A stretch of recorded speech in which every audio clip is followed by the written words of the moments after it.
अगर आप बहुत ही शॉर्ट में ए एन और द का कॉन्सेप्ट समझना चाहते हैं तो कुछ सेकंड्स के लिए मेरे साथ बने रहिए। मैं आपको बहुत ही सरल तरीके से ए एन और द का कॉन्सेप्ट समझाने वाली हूँ। उसके बाद आपको कभी भी आर्टिकल लगाने में मिस्टेक नहीं होगी, कन्फ्यूजन भी नहीं होगा। तो सबसे पहले हम बात करते हैं द की। जैसे कि द जो है ना वो ख़ास है। अगर किसी नाम के आगे द अगर आएगा तो ए और एन की ज़रूरत ही नहीं पड़ेगी, यानी कि अगर द नहीं लगेगा तो फिर ए और एन लगेगा।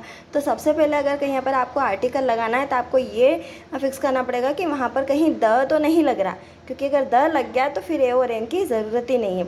तो सबसे पहले हम द को लेकर चलते हैं। तो द कहाँ, अगर कोई वस्तु जो है वो यूनिवर्सल ऑब्जेक्ट है तो वहाँ पर द लगेगा। अब यूनिवर्सल ऑब्जेक्ट क्या होते हैं? जैसे जो यूनिवर्स में एक ही होता है, जो जैसे सन है, द अर्थ है, उसके बाद सारे प्लैनेट्स के नाम हैं, सारी नदियों के नाम हैं, पहाड़ों के नाम हैं, है ना। ये सारी जो चीज़ें होती हैं इन सब के आगे द लगता है। उसके बाद है स्पेसिफाइड, यानी कि जो स्पेशल है या इनके बारे में जो चर्चा हो चुकी है या फिर जिनको आप पहले से जानते हैं या जिनकी चर्चा हो चुकी है उनके आगे द लगता है। जैसे कि something we have mentioned earlier, हमने कहीं पे पहले से मेंशन कर दिया है और अब फिर हम बाद में उसकी बात कर रहे हैं। जैसे there was a king. King कोई एक नॉर्मल सी बात है, किंग होना, वो कोई ख़ास किंग की बात नहीं कर रहे, तो वहाँ पर हमने ए लगाया है। लेकिन जैसे ही हम उस किंग के बारे में फिर से बात करेंगे तो वहाँ पर फिर किंग के आगे अ या नहीं लगेगा, द लगेगा।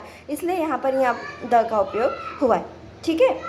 यानी कि हमने किसी नॉर्मल सी चीज़ को एक बार अगर मेंशन कर दिया है, अब उसके बारे में आगे जितनी भी बार बात होगी तो वहाँ पर द का प्रयोग ही होगा, ठीक है। अब थर्ड है हमारी सुपरलेटिव डिग्री। अब ये सुपरलेटिव डिग्री क्या होती है? जो हम कहते हैं ना कि हिंदी में जैसे बोलते हैं कि हम सबसे बुरा, सबसे अच्छा, सबसे लंबा, सबसे मजबूत, सबसे पतला, सबसे मोटा, उन सभी वर्ड्स के आगे हम द का उपयोग करते हैं। ये इंग्लिश के ग्रामर का रूल है। जैसे द बेस्ट, और ज़्यादातर इनकी पहचान होती है कि इनके पीछे जो है EST लगा होता है। जैसे the tallest, the biggest, the largest, the longest, the thinnest, fattest, इस तरह से बहुत सारे सुपरलेटिव डिग्रीज होती है। तो ये हो गया ओवरऑल द कहाँ कहाँ पर लगता है। अगर आप ये देख लीजिए कि आपका द लग रहा है तो फिर आप द लगा दीजिए, और अगर द नहीं लग रहा है देन आपको ए और एन पर जाना है। अब हम आते हैं ए और एन पर।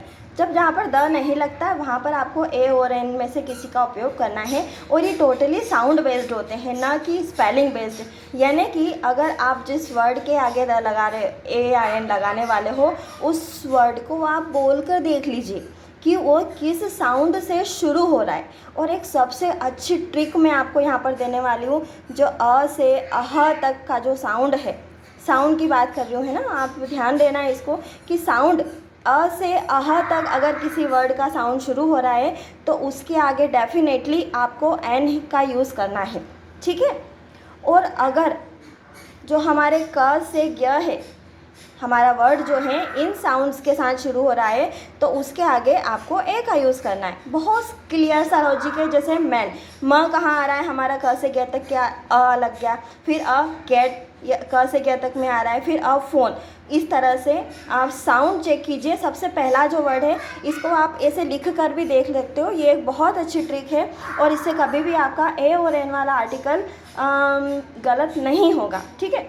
अब हम आते हैं एन पर। तो इसके भी अगर आप एग्जाम्पल लिख कर देखें तो ये है आउल। हिंदी में इसको अगर हम लिख के देखें तो आउल, तो अ जो है वो अ से अह तक में आ रहा है तो आपको फर्स्ट लेटर ही देखना है, ठीक है। तो अ से अह तक अगर आ रहा है तो हम क्या लगाएंगे, उसमें एन लगाएंगे। जैसे ये कन्फ्यूजन यहाँ होता है, जैसे ये एस डी है, मैं आपको लग रहा है कि एस जो है वो तो कॉन्सोनेंट है, लेकिन अगर हम एस को लिखेंगे तो ए एडी का और स इस तरह से लिखेंगे। और ये जो एडी का है ये हमारा क्या है, साउंड में अ से अह तक आ रहा है, इसलिए इसके आगे भी एन ही लगेगा।